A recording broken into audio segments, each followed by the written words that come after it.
यदि हम चाहते हैं कि हमारा वर्तमान जीवन बहुत सुंदर बने और हमारी आध्यात्मिक यात्रा भी बड़ी अच्छी बने, तो हमको दो अवगुण जो हमारे अंदर आ गए हैं उनको त्यागना पड़ेगा। पहला है अहंकार, दूसरा है लालच। ये दोनों अवगुण, लालच और अहंकार, हमारे जीवन को सुंदर नहीं बनने देते हैं, बल्कि हमें पतन के मार्ग पर ले जाते हैं। हजारों वर्ष हो गए, लाखों वर्ष हो गए, लेकिन राम जी आज भी पूज्य हैं। आज भी उनका आदर्श श्रेष्ठ आदर्श माना जाता है, क्योंकि उनके स्वभाव में ये दो बातें नहीं थीं।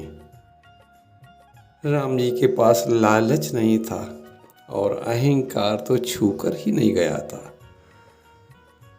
अब देखें लालच के विषय में, किष्किंधा में जब सुग्रीव को मित्र बनाया तो उसके दुख दूर करने के लिए जो उसका भाई बाली था, जिसका स्वभाव अच्छा नहीं था, तो इस कारण से उसका वध करना पड़ा। लेकिन उसके राज्य को राम जी ने नहीं छुआ। क्यों? कि उस राम जी के स्वभाव में लालच है ही नहीं। तो चाहते तो उसका राज्य स्वयं ले लेते, लेकिन नहीं, उन्होंने सुग्रीव को राजा बनाया। किष्किंधा का राजा सुग्रीव को बनाया। और यही नहीं, सुग्रीव से कहा कि अंगद सहित, अंगद कौन? अंगद बाली का पुत्र है। अंगद सहित करहु तुम राजू, कि जाओ अंगद के साथ राज्य करो।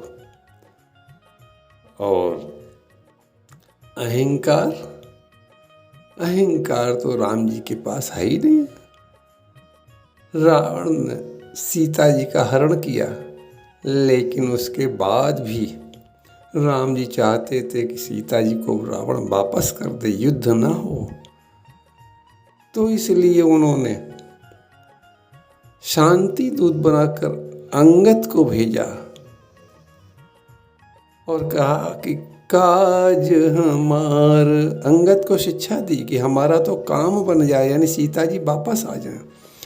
काज हमार तासुहित होई, ने हमारा काम बन जाए, सीता जी वापस आ जाए और रावण का कल्याण हो जाए, युद्ध ना हो, कल्याण हो जाए रावण का, रावण के परिवार का, लंका के निवासियों का कल्याण हो जाए।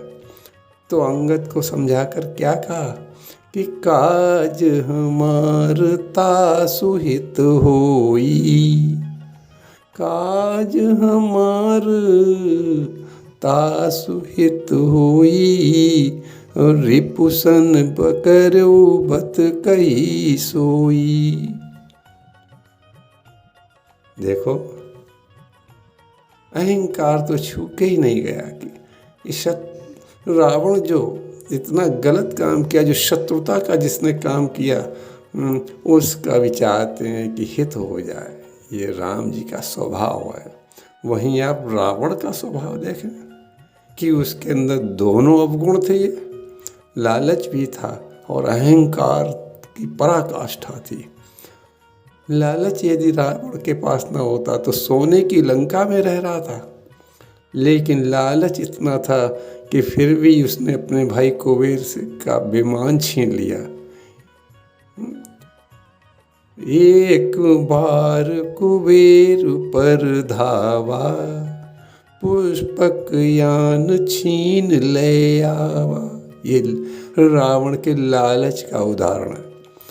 और अहंकार, अहंकार तो इतना था कि वो अपनी बाहुबल से लोगों को इतना सताता था, देवलोक को सताता था। और अहंकार के कारण हनुमान जी जिस समय गए तो हनुमान जी की एक उसने नहीं सुनी। तो का फल क्या मिला रावण को? रावण का वध हुआ, रावण की निंदा हुई। लोक में रावण का नाम लेने वाला कोई नहीं दिखाई दिया। और राम लाखों वर्ष करोड़ों वर्ष होने के बाद भी आज पूज्य है। इसलिए हमको अपने जीवन की उन्नति के लिए लालच और अहंकार जैसे अवगुण को छोड़ देना चाहिए।